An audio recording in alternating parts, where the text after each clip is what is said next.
안녕하십니까. 네트워크 뉴스 시간입니다. 오늘은 이동환 경기 고양 특례시장과 함께하는 특별 대담 순서로 준비했습니다. 시장 안녕하세요. 예, 안녕하세요. 당선 축하드립니다. 감사합니다. 예. 취임한 지 이제 한 20여일 지났습니다. 상당히 짧은 시간이지만 이 민선으로 뽑힌 초대 특례시장으로 지금 소감이 좀 어떠신가요? 당선됐다는 그 당시에 기쁨도 있었지만은 지금 같은 경우에는 시민들의 그 기대가 그런 것이 큰 그 부담같이 책임감을 느낍니다. 고양시의 시민들이 바라는 방향에서 적극적으로 시 행정을 하려고 합니다. 시민 제안을 받은 내용들도 많이 있었습니다만 그중에 대표적으로 주변 지역에 깨끗한 환경을 만들어 달라는 취지에서 쓰레기통을 설치해 달라 이런 얘기도 있었고 횡단보도를 설치해 달라 쓰러진 나무를 좀 제거해 달라 이런 요구사항이 많이 있었는데 바로 제가 설치를 했습니다. 먼저 작은 일에서부터 먼저 해야 되겠다는 생각으로 잘 만들어 가려고 생각하고 있습니다. 시장님 취임 전이죠. 인수위 시절에 신청사 건립 중단을 요청을 하셨습니다. 근데 사실 이 고양시청사가 상당히 낙후돼 있고 공무원의 60% 이상이 지금 외부 청사에서 근무를 하고 있는 여건이거든요. 그 신청사는 고양 시민들의 부담을 좀 최소화시켜야 되겠다. 지금 현재 전에 우리 그 고양시의 예산으로 적용을 하고 있습니다만 그 비용을 국비가 되든 아니면 도비가 되든 그리고 우리가 민자가 되든 방향에 대한 부분들을 적극적으로 활용하게 되면 아마 갖고 있는 우리 예산 2,950억을 계획되어 있습니다만 이게 물가 상승이라든가 기타 다른 자재 가격의 변동 때문에 거의 한 3,700억 이상이 소요될 거라고 생각합니다.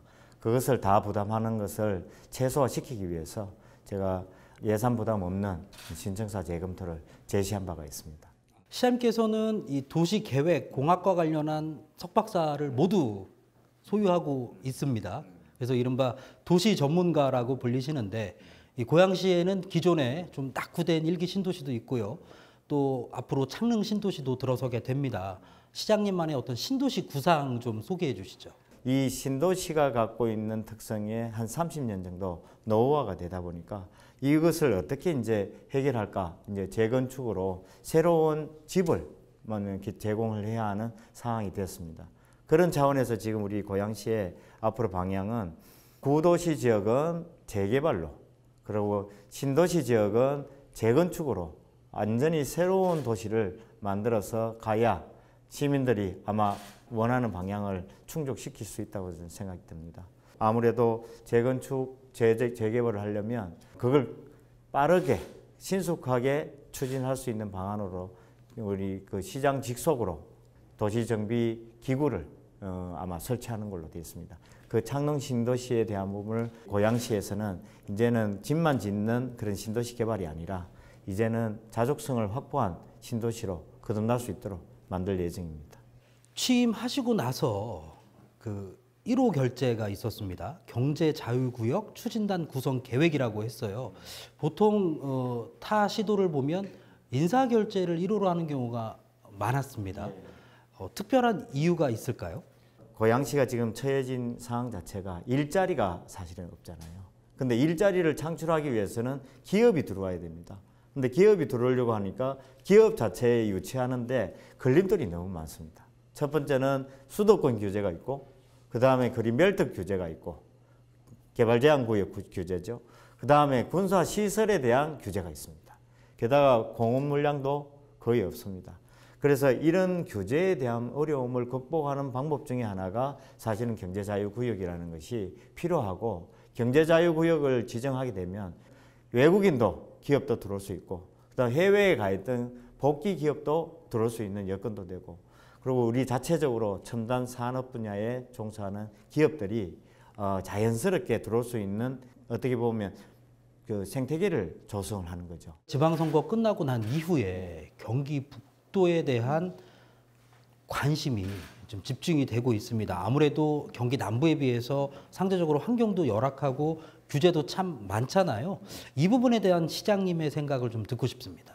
근데 지역 자체가 좀 어떻게 보면 서로 남쪽과 북쪽이 이렇게 결여되어 있는 거죠. 연계가 제대로 잘 안 돼 있고 그런 차원을 감안한다면 지역적인 부분이나 행정 서비스를 제공하는 입장에서는 분리가 필요합니다. 근데 중요한 것이 하나 있습니다. 이렇게 분리하기 위해서 그냥 단순히 지역적인 여건 때문에 분리가 된다고 하면 결국은 경기 남부에 비하면 북부 지역은 굉장히 열악한 환경을 갖고 있습니다. 지금 경기도 남부 지역은 다른 것보다도 포성인을 중심으로 해서 하나의 경제자유구역이 형성돼 있죠. 시흥 같은 경우는 배고지구라고 있어서 거기도 경제자유구역으로 지정됐습니다. 근데 북부 지역은 경제자유구역 하나 지정된 데가 없습니다. 유일하게 지정돼야 될 지역이 바로 고양시가 경제자유구역에 지정되면 만약에 북도, 남도로 구분되더라도 어느 정도 기반을 갖고 움직일 수 있는 여건이 된다는 거죠. 제일 좋은 방법이 수도권 교제에 대한 부분 정비계획법의 범위에서 이제 벗어난 상태에서 북도가 만들어져야 된다고 말씀드릴 수 있는 겁니다. 자, 이제 마지막 질문입니다. 시장님. 앞으로 고양 특례시는 이렇게 발전할 것이다. 이동환의 비전을 우리 시민들에게 소개해 주시죠. 저는 경기도에서 중심도시의 북부 지역은 아마 고양시라고 생각합니다. 일자리에 넘치게 하기 위해서 경제자유구역을 지정하게 되면 이제는 자족성을 확보할 수 있고 일자리도 확보하고 그리고 고양시가 이제 부자되는 도시로서 역할을 할 수 있다고 저는 생각합니다. 그리고 교통면에서도 중요한 부분입니다. 지금 3호선이나 경의중앙선 정도 있습니다만 이것을 9호선이라든가 신분당선을 고양시로 이렇게 유치를 하게 되면 우리 시민들의 발을 굉장히 편리하게 만들어 주리라고 생각합니다. 자유로와 강변북로의 지하고속도로 그리고 민간이 다시 제안을 했던 내용 중에 하나가 바로 양재에서 고양으로 이렇게 연결하는 지하고속도로를 만들게 되면 고양시의 교통면이 아주 새로운 전환기를 가지리라고 저는 생각이 들고 민선 8기는 이제는 그냥 고양 특례시의 차원이 아니라 경제 특례시로 거듭나고 우리 고양시가 새로운 변화와 혁신으로 시민들의 행복을 만들어내리라고 생각합니다. 지금까지 이동환 경기 고양 특례시장과 함께했습니다. 오늘 말씀 감사합니다. 감사합니다.